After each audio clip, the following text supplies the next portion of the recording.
brought you by Silver Pumps and Motors. Top quality और consistent performance के लिए सिर्फ सिल्वर पंप्स नाम याद रखना. అంగట్లో అన్ని ఉన్నా అల్లుడి నోట్లో శని అంటుంటారు. ఈ మాట అచ్చుగుద్దినట్టు అక్కడ కాంగ్రెస్ పార్టీకి సరిపోతుందంటే నమ్మాల్సిందే. కొందరు కౌన్సిలర్లు కూడా రాజీనామా బాటలో పయనిస్తూ ఉండటం స్థానిక రాజకీయాల్లో హాట్ టాపిక్ గా మారింది.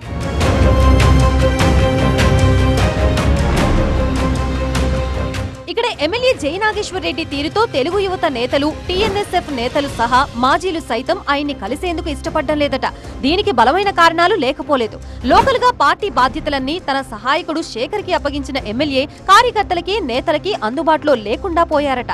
దీంతో ఏ పని కావాలన్నా ఆయన గారి సహాయకుడిని అడగాల్సిన పరిస్థితి ఏర్పడింది.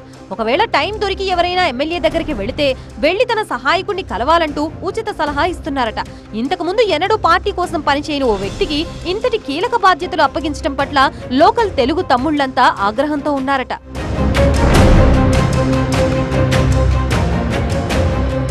అయితే ఎమ్మెల్యే తన సహాయకుడికి ఇంతలా ప్రయారిటీ ఇవ్వడానికి ఓ కారణం ఉందట. కరెక్ట్ గా ఎన్నికల సమయంలో యాక్టివ్ అయిన శేఖర్ ఆర్థికంగా, రాజకీయంగా జయనాగేశ్వర్ రెడ్డికి బాగానే సహకరించారనే ప్రచారం ఉంది. అందుకే ఎమ్మెల్యేగా గెలవగానే లోకల్ గా కీలకమైన బాధ్యతలు, అధికారాలు ఆయనకి అప్పగించి రుణం తీర్చుకున్నారట జయనాగేశ్వర్ రెడ్డి. దీంతో మొదటి నుంచి పార్టీ జెండాని మోస్తున్న సీనియర్లు ఒక ఎమ్మెల్యే సహాయకుడి దగ్గరికి వెళ్లాలంటే అసలు ఇష్టపడటం లేదట. జూనియర్ తో మాకేంటి అంటూ మొత్తానికి ఎమ్మెల్యేనే దూరం పెట్టేస్తున్నారట. తాను బాధ్యతగా వ్యవహరిస్తున్నానని ఆ సహాయకుడు చెప్పుకుంటున్నా టీడీపీలో చాలా మందికి అది నచ్చటం లేదట.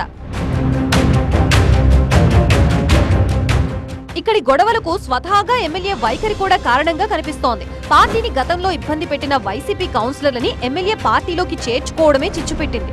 వాళ్లంతా ఇప్పుడు క్రియాశీలం కావడంతో టీడీపీ కార్యకర్తలు పార్టీకి, ఎమ్మెల్యేకి దూరం జరిగారట. ఈ విషయం అధిష్టానం దృష్టికి వెళ్లగా ఎమ్మెల్యేని వివరణ కూడా అడిగినట్లు సమాచారం. అయితే వైసీపీ నేత, మాజీ ఎంపీ బుట్టా రేణుకా బుట్టలో పడ్డవారే తనపై ఫిర్యాదు చేస్తున్నారన్నది ఎమ్మెల్యే వాదన. తాము పార్టీ కోసం, ఎమ్మెల్యే కోసం ఎంతో చేస్తే ఇప్పుడు పక్కకి పెట్టడం కరెక్ట్ కాదన్నది లోకల్ తెలుగు తమ్ముళ్లు చెప్తున్న మాట. ఎన్నికలకు ముంగిట వైసీపీ నుంచి టీడీపీలోకి వచ్చిన వారికి కీలక పదవులు ఇవ్వడం ఎక్కడి న్యాయం అంటూ ఆగ్రహం వ్యక్తం చేస్తున్నారు. దీంతో పాటు నియోజకవర్గంలో వసూళ్ల పర్వానికి తెరలేచిందన్న ముచ్చట కూడా ఇటీవల బాగా వినపడుతోంది. నియోజకవర్గంలో ఉన్న పౌల్ట్రీ ఫార్మ్స్ నుంచి కోడికింత అంటూ కమిషన్ డిమాండ్ చేస్తున్నాడనే మాట మరో హాట్ టాపిక్ గా మారింది.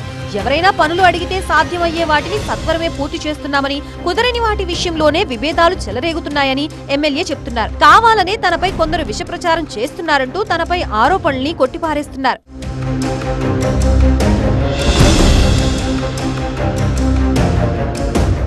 ఈ కథ ఇలా ఉంటే ఇటీవల ఓ కార్యక్రమానికి శంకుస్థాపన చేసేందుకు వచ్చిన మంత్రికి పెద్ద అవమానమే జరిగిందట. శిలాఫలకంలో మంత్రి గారి పేరే లేకపోవడం అందర్నీ ఆశ్చర్యానికి గురి చేసిందట. ఈ విషయంలో అధికారులపై మంత్రి తీవ్ర ఆగ్రహం వ్యక్తం చేసినట్లు సమాచారం. పెద్ద ట్విస్ట్ ఏంటంటే ఆ తర్వాత ఆ శిలాఫలకం కూడా అక్కడి నుంచి మాయమైపోయిందట. అప్పట్లో లోకల్ గా ఇదో సంచలనం అయిందట.